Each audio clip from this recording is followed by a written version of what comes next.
Hey y'all, from Spindle Mountain Mercantile. I am Heather, the imperfect crafter. Welcome to my YouTube channel. Today we're going to make simple jar transformations. Project number 1 is a syrup bottle I found in the trash can, and we're going to turn it into a beautiful country vase. Let's go make this thing. I think I was gifted this hymnal. It's from Murrells Inlet, South Carolina. I looked up my favorite Christmas hymn, What Child Is This? And to my pleasant surprise, it wasn't divided over 2 different pages, and it fit perfectly on my syrup bottle.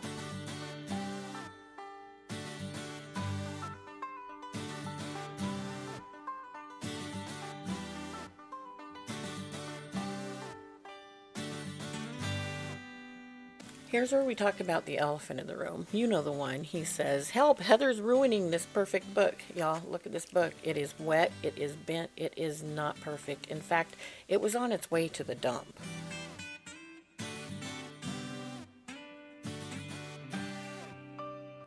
Because I don't want the edges of this hem to be straight, I'm going to tear them. I start by firmly folding the edge over and putting my fingernail across it to make it have a really good strong bend, and then I just tear that top part off. Now on 2 sides of this sheet that's going to work really well, but on the other 2 it doesn't work as great because that's just the way paper is made, kind of like fabric. The grains go different ways. That's okay though. If it doesn't tear off and make it imperfectly perfect, just take off little bits at a time on the other parts.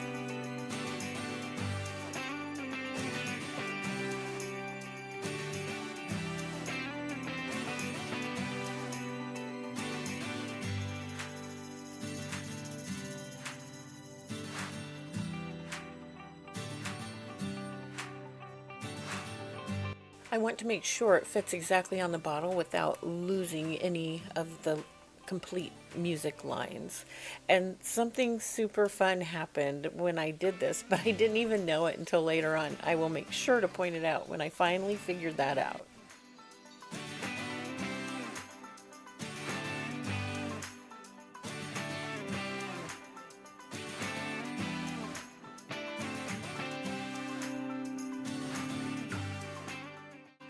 I found this bottle in the trash outside, so it had been sitting for quite a while, and it still has some residue in the bottom that I couldn't get out by shaking it with soapy water.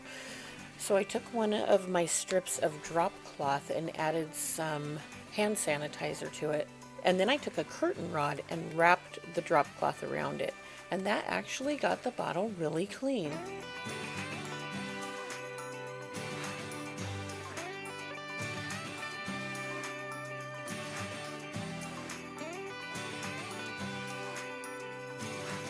I want to avoid covering any of the decorative parts of the bottle, and that includes the words.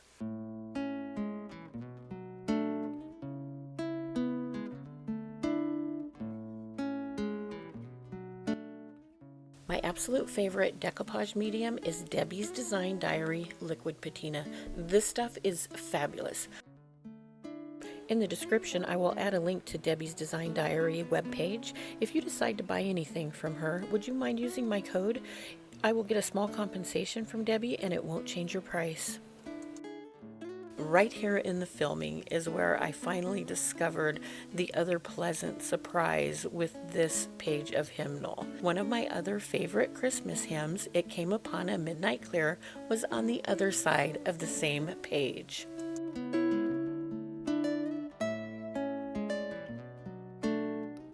Usually when I decoupage, I put the medium right on the piece that I am going to put the paper on. When I'm decoupaging on glass, I put the medium right on the paper. That way the medium is all covered up. If I put it on the item, then it inevitably will be in too big of a space and it will make the glass look dirty or filmy. I have never met a decoupage patina who did not make itself known. Even if it's called crystal clear, you are still going to see it. If you put the medium directly on the paper, then it's only going to be on the glass where the paper is covering it up.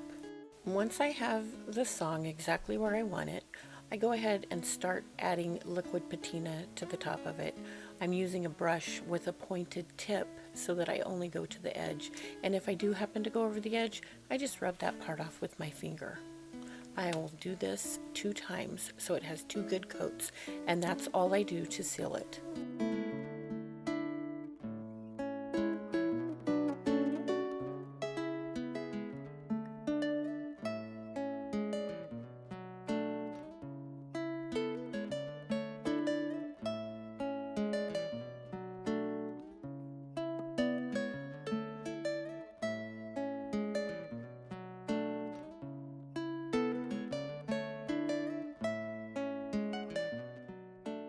In Iron Orchid Designs' Yuletide book from the 2024 Christmas release, I found some cute little songbirds, and these transfers adhere super easily on top of decoupage.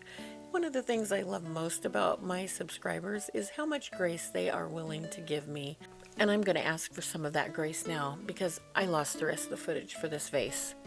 Now, it's okay with the transfers because in this same video, in project number 2, I used an IOD cat transfer to put on a different jar. I put it directly on the glass, but you do it no different than you would with this one going onto the decoupage. Describing how to tie a bow is not as easy as one might think, but here we go. For the bow, I simply ripped a piece of drop cloth into a small strip and frayed the edges. I wrapped that around the opening of the jar and glued it on. For the red bow, I cut one very long piece of ribbon and I glued the middle of it to the center of the top of the bottle. Next, I took 6 smaller pieces of ribbon and folded them over to make loops. I glued the ends of those loops to either side of the top of the bottle so that they look like a bow with 3 loops on either side. I did one more loop that's more rounded and glued it right to the center. Lastly, I tucked in a little bit of green and glued it under the ribbon. I used metal holly with little berries, but you can use any greenery you like. And here's our finished syrup bottle vase.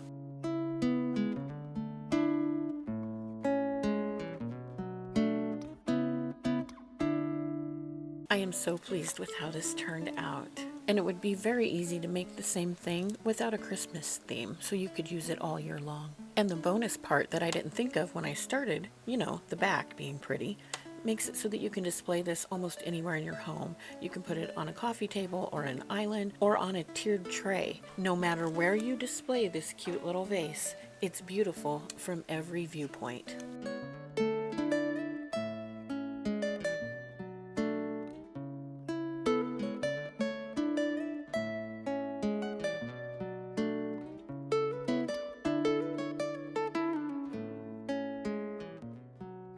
For project number 2, we will transform an olive jar into a classy vase.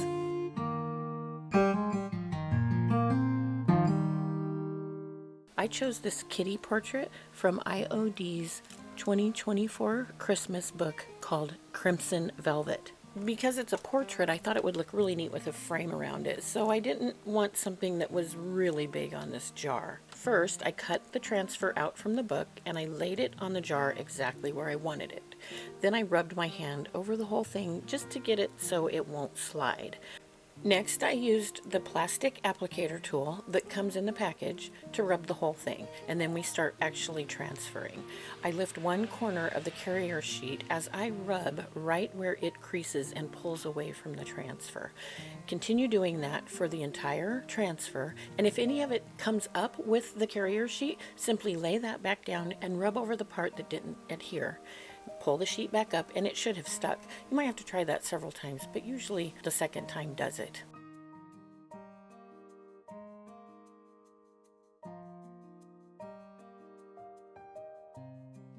When the transfer is completely adhered to the jar, use the carrier sheet to rub the entire top of the transfer. That just gets out any little bubbles and makes sure it is adhered on the entire surface.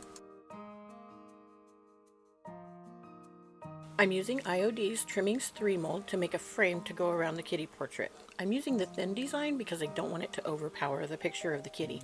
I start by adding cornstarch to the mold and using a paintbrush to make sure it's on all of the surfaces. You don't want this to be too thick because it can cause pock marks in your mold. I'm using IOD air dry clay, and I like to roll it into one strip and not use several different pieces. That keeps it from cracking. And I try to do it with everything, not just the straight long pieces, but maybe the round pieces, or like a mushroom.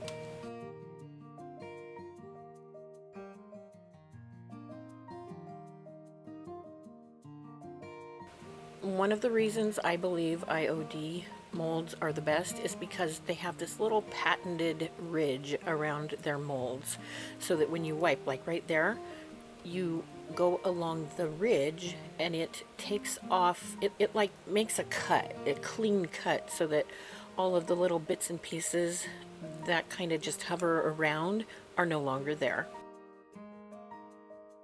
With the help of gravity, the molds come out quite easily. If they get stuck, I just stick a little tiny spatula up in there to pull it down.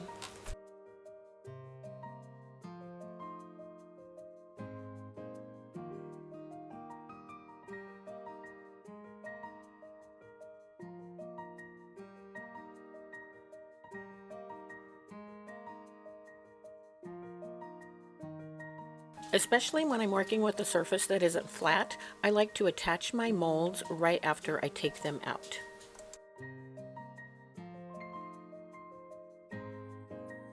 Some people prefer a tape measure for this part, but I actually prefer eyeballing it, and I think that it is more precise to eyeball it. When I'm making a frame with mitered edges, that's the kind that slant and hook together, I like to place the mold where it's going to be and then just make a small little cut where the slanted cut will be. I hope that makes sense. I don't know. Sometimes I don't understand the words. To make sure I get the right angle, I'm going to do the second piece that goes across the top, making sure I don't cut one of those circles in half. This will give me the correct angle to make the 45-degree angle. That is a 45-degree angle, right? I mean, it's not like 90. I'm not like the math girl. I like to lay one side down and then put the top over it, and that's how I find my angle. To me, this is a lot easier than doing math. My idea of math is if my sweet husband has $20 in his wallet and I have $5 in my purse, then I have $25. It was off screen just now, but I cut the bottom of that left-hand side off, and that is now the right-hand side. So I'm doing the same thing, and then I'll take that piece from the top that's left over and do the same thing on the bottom. So really you only have to lay down two pieces on the jar. You get one side piece and one top piece, and when you do the inside corner notches, that lets you know where the other notches will go or how to cut that angle. I wish I could explain this better. You guys, just try it. You can do it. I know you can. Maybe not because of me, maybe despite me. Just do the thing. Sorry for being off screen here, but it's the same thing I did on the top corners.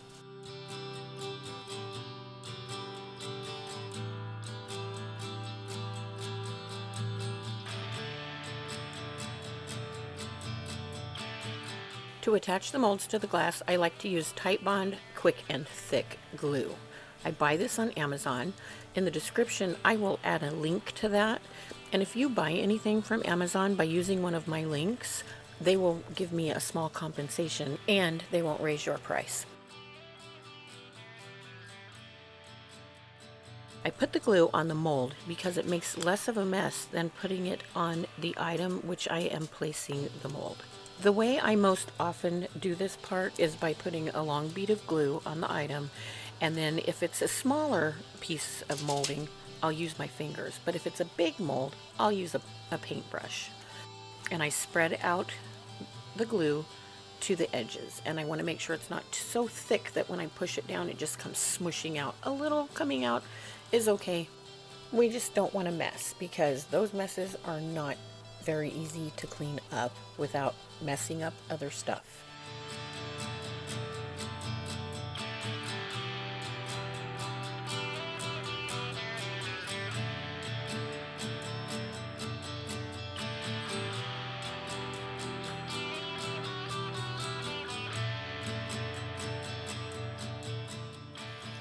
I'm really pushing those corners together, and then I put even more pressure once they're there, and I kind of pinch them together, and that way there won't be a big crack. I have used cheaper clay that I thought would be awesome, and it was fun to work with, but when I got to that part, guess what? There was like a 1/4 inch gap on every single seam. I really recommend IOD air dry clay over anything else I have used.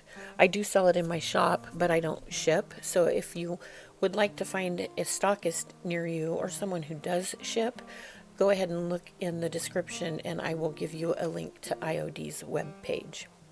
I'm using the transfer stick, but any softer utensil would work for this, and I'm just kind of mushing the clay together where it is coming apart. There was one little crack that had started on the side, and then the corner pieces where they are mitered. I'm using regular masking tape over the mold to hold it in place. They will slide around, especially since it's round. There's just no place to lay it, so everything is flat. So I put it across the top and the bottom, and then the sides. Did you notice in my intro I added the imperfect crafter? Well, I'm thinking that I should have added the impatient crafter. Because you know what I did right after taping this? Before it was dry, I started painting. I was so impatient, you guys. Oh, right here I'm using a paintbrush to clean up the parts of the glue that came out when I pressed the mold down on the jar.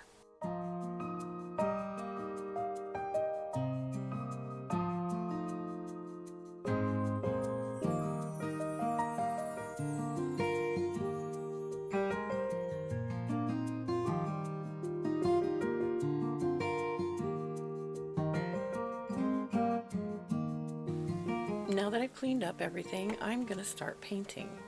This is Debbie's Design Diary chalk paint in the color crinoline with salt wash added to it.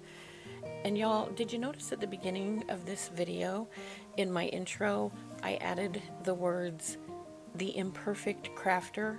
Well, I probably should have added instead, the impatient crafter, because I really should have waited for this to dry, for the molds to dry before I started painting it. But in my defense, I had not even planned to make this vase. It was an afterthought because I mixed way too much salt wash in my crinoline paint earlier, and I had to think of a project to add it to. So here it is.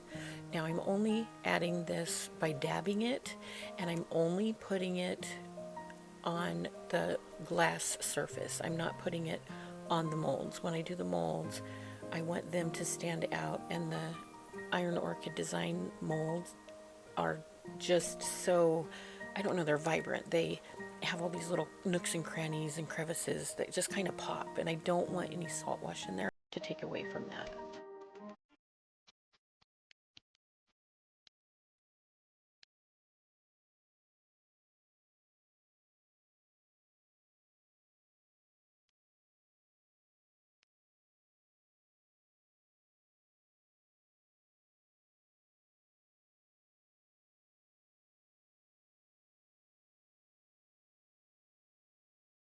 In this video, as I'm editing, I'm seeing a lot of coulda, shoulda, wouldas, and one of them is I should have covered up the kitty's face because he got scratched. Poor kitty.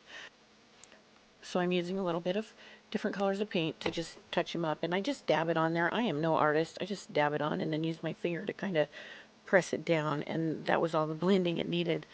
On his big poofy bow tie, there's a part that got a big notch. See that black part? Yeah, that was red. So I'm using this little piece of scrap that I had, and I'm just going to use my transfer tool and rub on it until some of it comes off, and then I'll lift it up and it will just tear naturally. That's my hope, right? So first time lift it up, nope, that was a no-go. So let's try it again. I'm going to put it right back in the same place, and I kind of know what I'm feeling for now. So this time it worked like a dream.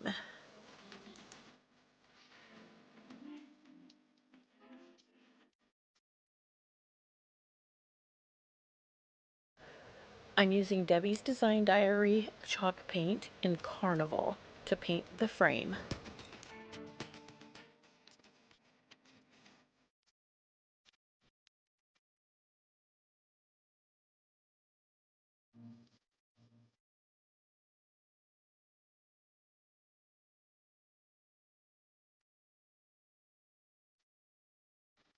I'm going to gild the frame with Debbie's Design Diary liquid patina in the color Golden Ticket. This stuff is so fun to play with. Right after I paint it on, I just give it a moment to dry and then I wipe it off with a towel. I keep doing that process until I get the look I want.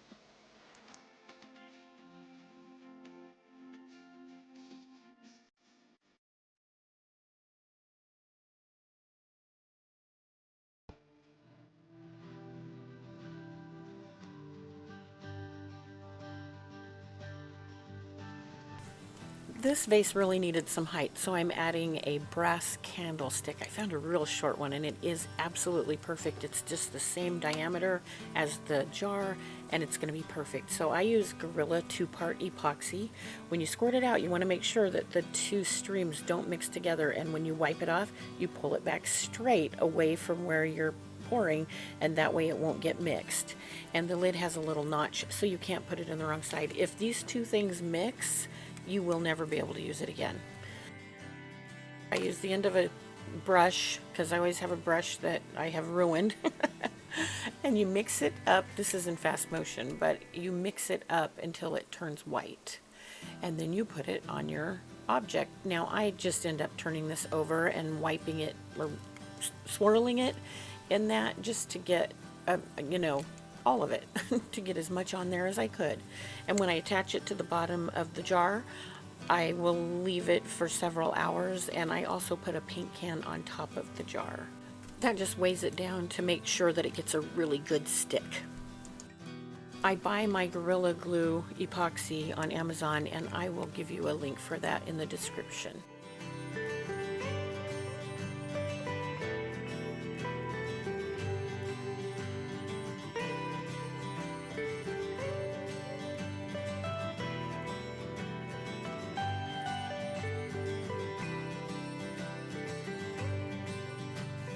I don't have any film of the ribbon I used, but actually I used something different.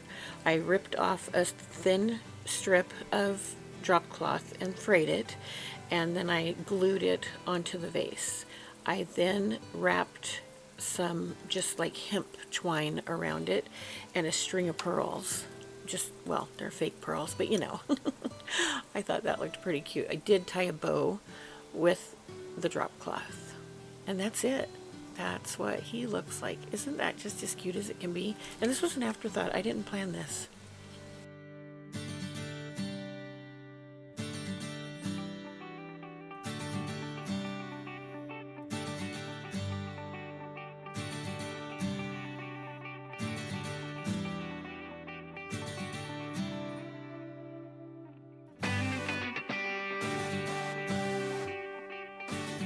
I think this one is my favorite. I really like the other one, even though I'm not a cat girl, I'm a dog girl, but it was just so fun. I love the juxtaposition of mixing brass with drop cloth and string, twine. I thought that was really neat looking. But this one, I'm looking forward to making more of these. I love the surprise that it's two-sided, and my sweet husband goes through a lot of syrup, so I can totally redo this for different seasons, and that is going to be fun.